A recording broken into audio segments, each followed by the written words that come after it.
I just feel like sometimes kids look at us as parents and, we project a certain way. And then it's like, I'm human too. Just the other night, my daughter was going to bed and she said, Mom, why do I feel scared?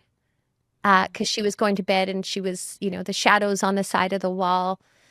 And I said, well, honey, I said, Mom can feel scared too. I can feel fearful. And so rather than, well, why are you feeling scared? You don't have to feel scared. I think our vulnerability of our humanness and how we navigate, I find it very intimate. And so my daughter was like, well, what do you do? And so I shared with her what I do. And she said, oh, okay, I'll try that. And I think sometimes we as a parent, I mean, I'm so amazed at all that my daughter is teaching myself and us. And I think I hear her out there. I think sometimes, the relationship can be that the parent is the elder and has all the answers. And I really find it really beautiful when our kids experience who we are and that we are navigating this human experience and that we have felt what you're feeling. And this is what it looked like for me. And this is what I found to be helpful. And, and I think that invokes a willingness to hear rather than, why are you feeling this way? Don't do this. What's wrong with you? Seeing them as broken rather than seeing them as human beings. And just like you or I. And sometimes this life can feel really overwhelming.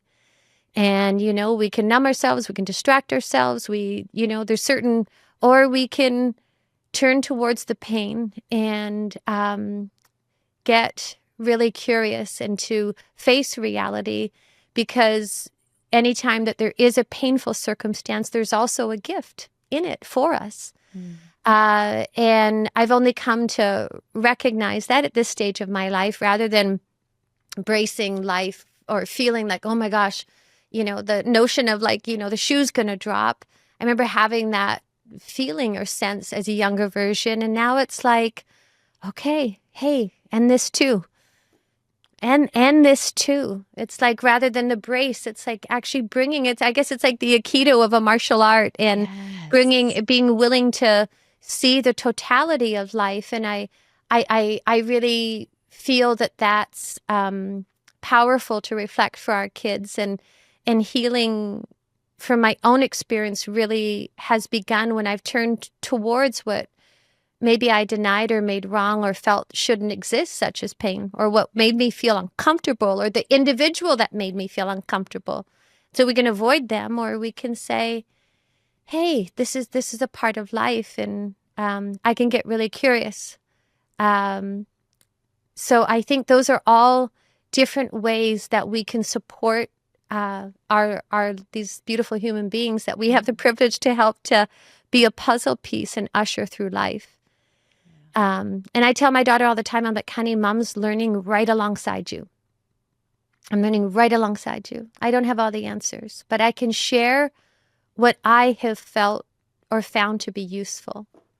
I love because I that. don't. Yeah.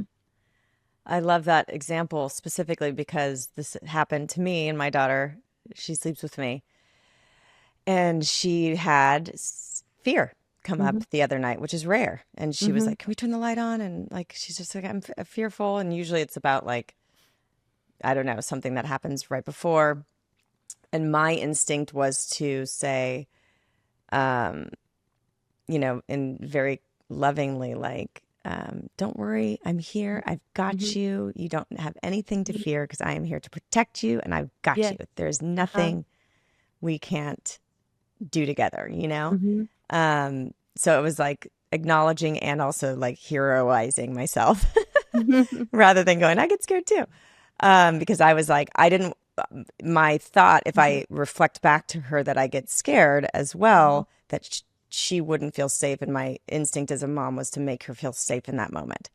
So as you're speaking, I'm curious if you don't mind sharing, like, Yes. what did you share with her that you do when you're scared? Yes, absolutely. So I told her that, Mom, I said, well, honey, so I was like kind of, her little bed has like a teepee. And we had a little nightlight, and I was sitting on the side, like sitting next to her. And I said, honey, I said, Mom will look around my environment and notice like how, wow, I'm so supportive. And I said, look at honey, I said, you've got your teddies here. And I said, Mom's sitting here next to you in this snuggy blanket. And I said, Mom will notice. I said, I'll notice at how, wow, life is supporting me. That's one thing I do. And I said, and with from there, I said, I'll normally notice what I'm grateful for. And so it's like, wow, okay, I see how supported I am in this moment, and that all is well. All is well. All is well right now. It's like, she's like, yeah, but, and I'm like, okay, I hear that, but let's just look around right now. And so we looked around for some shadows, and, she saw she described what she saw. I described what I saw. Because normally if we're fearful, it's future paced. It's something in the future or something in the past, of a should have or shouldn't or whatever that looks like. And sometimes we miss this actual moment. And so I tend to notice and invite my attention and awareness back to this moment. And by the way, that doesn't mean, does that completely decimate fear? Because no, it's these emotions they come up and they rise and they fall. And I think my own experience, Kelly, as a younger version of myself too, was that I shouldn't feel fear, or it's not spiritual to feel fear, or whatever, all these wonky donk beliefs. And it's my experience that sometimes I feel scared, and that's okay. Because I think that that's natural. And so I think as we can reflect that to our kids, that it's like, honey, Mom feels that way too sometimes. I think that gives permission for us to feel the totality of this human experience, and that it's okay, and to look around like we're on this device and this computer, and life's a miracle. Life's a miracle when all we have to do is notice, notice what's around us and give thanks. And I think it's my experience as we do that, the miracle of life expands.